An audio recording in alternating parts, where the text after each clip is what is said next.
Hey everyone! As I'm sure you're probably aware by now, our friend MoonBaby, Brant, has come up with a tarot hashtag, and I have never responded to one of these, so I'm gonna. That hashtag is Tarot Collector, and the idea behind this is Brant has come up with 9 decks out of your collection that he's asked a specific question about. And it's just a show and tell, really. So without further ado, let's get into these decks. Deck number 1 is supposed to be, what is it supposed to be?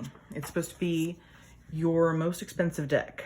And for me, that is actually a deck that Brant also has in his collection, the Nap Hall Tarot, specifically the 1929 edition. I've done a walkthrough of this on my channel. I believe Brant has also done one on his.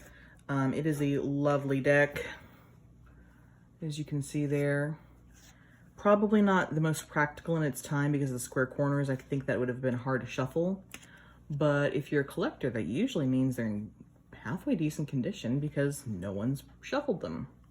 And the printing is just absolutely gorgeous on these. I couldn't ask for anything better. So that was my most expensive deck. I bought it for, I believe, like $250 from a friend that I work with. It was in his father's estate. He didn't know what to do with it.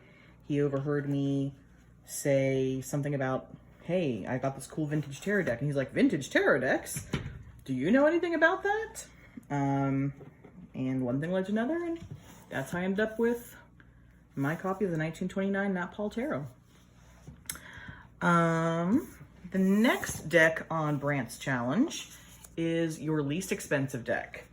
And he is going to laugh when he sees my least expensive deck because it is the same thing as his most expensive deck. In fact, you know, my least expensive deck is the J.K. Waite. And I'm just gonna kind of explain that a little bit. In order to come up with this as my least expensive deck, I did go ahead and eliminate any decks that have been given to me as gifts.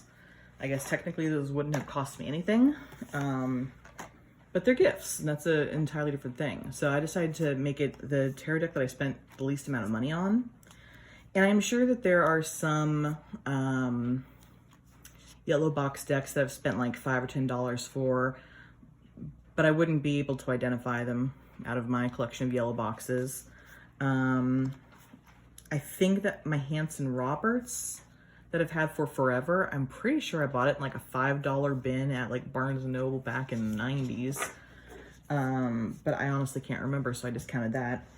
That left actually 2 decks that I've spent somewhere around $15 for. I spent $14.80 on this deck, the J.K. Waite, on an auction in Japan. If you added in seller's fees and shipping and whatnot, I guess it did bring it to about $50. But the core deck itself is $14.80, so I counted it. The contender that it almost tied with was actually this vintage Aquarian. It's got blue backs here. All right, so it's one of the blue back ones. I paid $16 for this with free shipping, so deals happen, I guess. So that's my least expensive deck. Third question out is the deck that other collectors want to steal. And I had to think on this one because there are a few decks that I have that I do think some of my friends would dearly love to have in their collections, but they also fit in other categories better. For instance, my Nap Hall Tarot, that is, you know, my most expensive deck, right? I didn't want to have it on there twice. So out of the other decks I have that are in other positions, I think the deck that I have that others would like to steal would be my copy of a vintage Albano. It's just a vintage Albano, like all the vintage Albanos are the same. But my particular one is in great condition. This box is practically brand new. but it's also one of the older ones. As you can see here, mine is from the Melrose Avenue address. I think this was the address that's now a rock. I could be wrong. I didn't check that before I decided to make this video. But it is like, I think the first or the second address. And this box is a little hard to find, especially in this good of a condition. And the little white book that it comes with is also a different color than most of the other ones. This is actually the only one I've ever seen in this kind of like neat ivory color. Most of them are either a goldenrod cover or white. So that I think, oh, it also has this weird little misprint up here, which is unique. So yeah, because of those things, if you are an albino person, this would actually be a pretty desirable deck. So I'm putting it up there as a deck that other collectors would want to steal. The fourth deck on this list is my strangest deck. And I do have some pretty strange decks. But I ultimately chose to go with the, man, my ring lights are just terrible today. The I can't even pronounce this, Egyptios Kier tarot deck. This is a vintage one. I think that there are some newer printings out today that may or may not be legit. I don't know. And it seems to follow some form of tarot structure, but all the images are, it's its own thing, really. And it doesn't really have suits per se. Like, the structure of this is just absolutely bizarre. I truly don't even know if I would consider it a tarot, because it doesn't really seem to go with any of the other tarot systems. But it's more tarot-like than an oracle deck. So based on structure alone, this is my weirdest deck. I have no idea what this thing is even about. I literally got it because Brant said, hey, this is a good buy on this weird deck. And I'm like, okay, I'll do that thing. My ex-partner thinks that this is the coolest thing he's ever seen. So I don't know. Maybe he'll get it into stocking stuffer someday. I don't know. But it's a genuinely weird deck, and I don't see that much about it, so I haven't learned much about it. So that is what I'm calling my strangest deck. Question number 5 was the deck that other collectors are least likely to have in their collections. And I do think that in my collection I have some stronger candidates for this particular thing, but they're also, you know, kind of the same deal as with the albino, better in a different question. So I chose for this one my copy of the Book of Aradia Tarot. This is actually pretty weird, so it could have actually been a weird deck too. It's one of the only decks I have that's just a majors.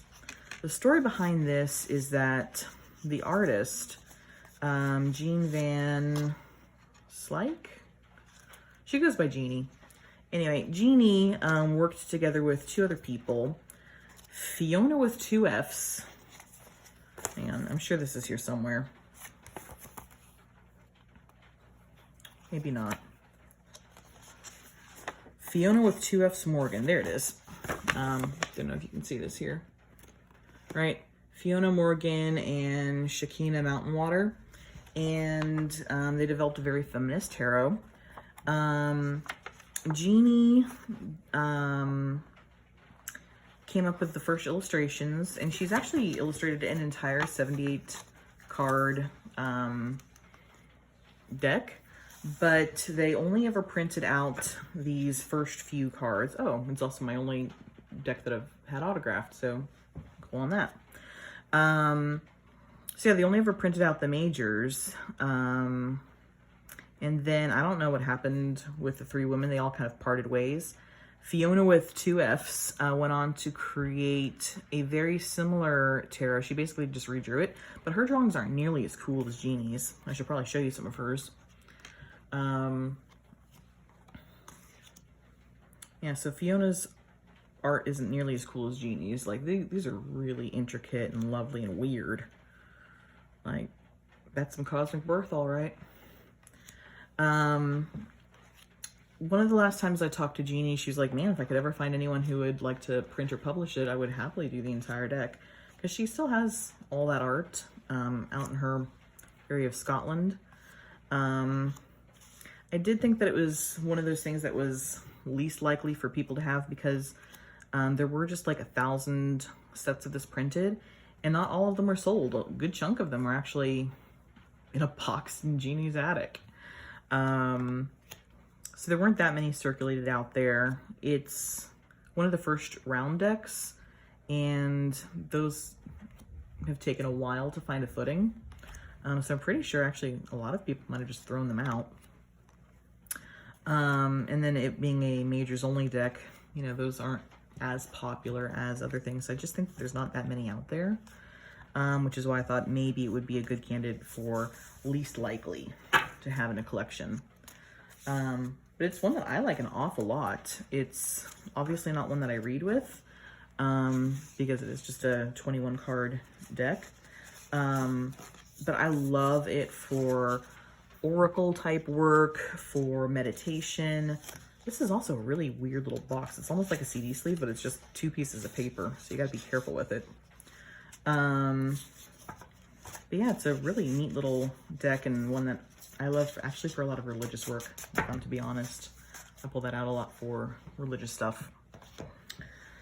All right, the next deck was your oldest deck or the deck that you've had the longest, and I'm going to answer both of these because I can. Now, one would have thought that I'd have been like Brant and this 1929 deck would have been my oldest, but apparently I've got one that's even older. Yay. And that is the PMD. When I first got my PMD, I thought that it was printed in the 40s because that was, you know, the information I had at the time. But Saskia Jansen kind of contacted me and told me a little bit more about some of the research that she and Kenji and Roku and some other people that have, Dusty White, have been working on as far as the timeline for these. They've basically been asking anyone who has a PAM copy to contact them, to tell them like how thick the deck is, how much it weighs, what type of packaging it came with, was there any other literature, did it come with a key, did it not come with a key, things to that nature. And what they've found is this deck, the PMD, was actually the 2nd edition. And it was published alone like mine was. But it also did come with the 1920s copy of The Key to the Tarot. And there hasn't been a copy that's been found with one that came out later, so this is an early 20s deck. So that's pretty awesome. And I dearly love this. Like, everyone should be able to like see and interact with a proper writer PAM at some point, just to get an appreciation of how this print was done, etc. I know that me having the PMD, it's got the reputation as having like a really crappy print job. And you can see that, you know, like the cards aren't the most even cut things ever. Definitely some of the other ones were cut better, but mine's actually a pretty decent printing for a PMD. I know Saskia's mentioned a couple things about how there seem to be like some really, really badly printed ones and some pretty good printed ones. And they were, you know, maybe sold at different price points or something. I don't know. But that's my oldest deck from the early 20s. In a box that lovely Dustin at Modern Metaphysique has made for me. So I do still have the original box. It's just I don't want to. This is acid free. You know, I want to keep the deck nice as long as possible. The deck that I have had the longest is actually a vintage copy of the Universal Weight. I've had a tin made for it because the tuck box was old and it's one of my most used decks of all time and it was kind of falling apart. But yeah, this is my 2nd oldest deck. I got this when I was a freshman in high school, I think. I know my very first tarot deck I got when I was in middle school, and I'm pretty sure I got this one either at the end of my middle school years or at the start of high school, which would have been like 1998, give or take. When did this deck even come out? I don't know. 1990. So yeah, that is in fact possible. And I remember it was actually a newer RWS at that time, and to be honest, it's still one of my absolute favorite RWSs. I love the soft pencil colorings. It's clean, it's crisp, the line work has been nicely restored. Like, honestly, it's a very, very pretty RWS. So it is the one I go for. I do think that if you are going to get a copy of the Universal Weight, it's probably better to search out one from this kind of like tan box. Obviously this is the tin, but you get the point. That's one of the ones that was printed in Belgium. After that, I believe the printing moved to China. And recently I got a newer printing to kind of trim down as, you know, an experiment. And it left this weird waxy coating on my hands. And it was actually like a black waxy coating when I kind of rubbed it a little bit. It was pretty gross. I didn't like it. But this cardstock is actually still one of my favorites of all time, this Belgian one. So that's my personal oldest deck, the deck I've had the longest. Right. Question 7 here was, what is your newest deck? And for me, that's the copy of the gold, limited gold edition of the Pamela Coleman Smith Centennial deck. This I got last week. You could probably hear the rain. It's a very rainy day here in Indiana. I haven't even done a review of this yet. That's still somewhere in my queue. Come on. The one thing I really dislike about this box is how hard it is to open gracefully. In fact, I might just not even open it. Yeah, I'm not going to do that. You'll see the review. It'll be fine. It's a nice deck. The edges are gold. There's gold foil on the back. It's pretty. But yeah, that's my newest deck. Got it last week. Question number 8 is the deck that made you want to start collecting. And I am pretty sure that Brant thinks that the deck that made me want to start collecting is the yellow box, because it's something that he and I both dearly love, and it's something we collect. But I, on retrospect, think that the one that made me get the like collecting bug was actually this deck. This is my first edition of the University Books Tarot, another RWS. Imagine that. And it was one that I just kind of like lucked into, and was very cognizant of the fact that, oh wow, this is a deck that could actually be worth some serious money. When I did a little bit of research on it, people were selling it for $600-800. Now, obviously, you don't need to pay $600-800 to get this deck. You know, I've seen it go for $150. But it made me very interested in the history of decks and deck production and all sorts of things that basically led into me being the collector I am today. So yeah, I'd had yellow box decks before. I got more after this this particular one here. But honestly, if I hadn't gotten this deck, I think it would have been fine just with like a couple yellow boxes, maybe a Blushing Fool, maybe a copyright free, probably something old, probably something new. But this is the one that really kind of like made me start going a little bit crazy with all of this. So that is that. And then the final question was your favorite deck. And I have a tie. I do think that if you really made me choose, my favorite deck would be one of my copies of Robin Wood. This is the one that I actually use most for reading. It's out all the time. This isn't, I don't consider this part of my collection per se, because it's one of my hardcore working decks. I trimmed it. I don't necessarily think the Robin Wood is the best deck to trim, but I loved it even more for a reader when I had it trimmed. Honestly, I can fit more cards out in a mat in a much more compact space, which I actually appreciated. It's a little bit more like a poker deck, so it fits really well in my hand. And it's just one of my all-time favorites. It is one of my favorites because I am a Gardnerian Wiccan, and so was Robin Wood, I guess I should say.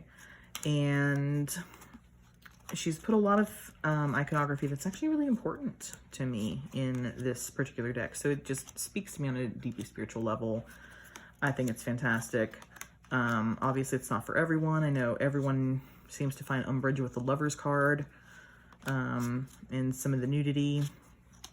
There's a lot of very 1980s style pubic hair, which, so what, right? You know.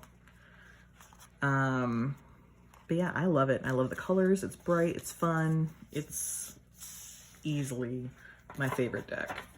My second favorite deck is actually a yellow box, and it's this 5 languages yellow box from right about the time that US Games switched printing from, I believe, Cartamundi to Modiano, but I'm gonna have to check my notes on that. At any rate, this was definitely produced before Modiano for sure, so probably a Cartamundi deck, I guess. And as you can see, it's got the, where's my camera? The 5 languages there at the bottom instead of Pamela Coleman Smith's calligraphy. It was actually produced at about the same time as the Hanson Roberts Tarot. And this is one of my favorites because right about the time that Brant had made his, one of his first yellow box videos, I had found a seller who still had new stock of these. And I'd gotten a deck. I thought it was great. It was actually this deck I got. And thought what a wonderful deal it was. This person literally had them brand new, was selling them at, you know, brand new price. Not anything vintage, not anything crazy. And I noticed when Brant had his yellow box video that he didn't mention any of the multi-language decks. So I wrote him and said, hey, you know, did you know about this? Here's someone who can, you know, sell you a copy or two at a very cost-effective point. And that started our friendship. And it's like, I really do appreciate my friendship with Brant. We talk all the time. He's a fabulous person. And because of that relationship that's developed, this deck is now actually one of my favorites. I'll never part with it. It's actually sentimental to me. And I'm not a person of sentiment. So, yeah.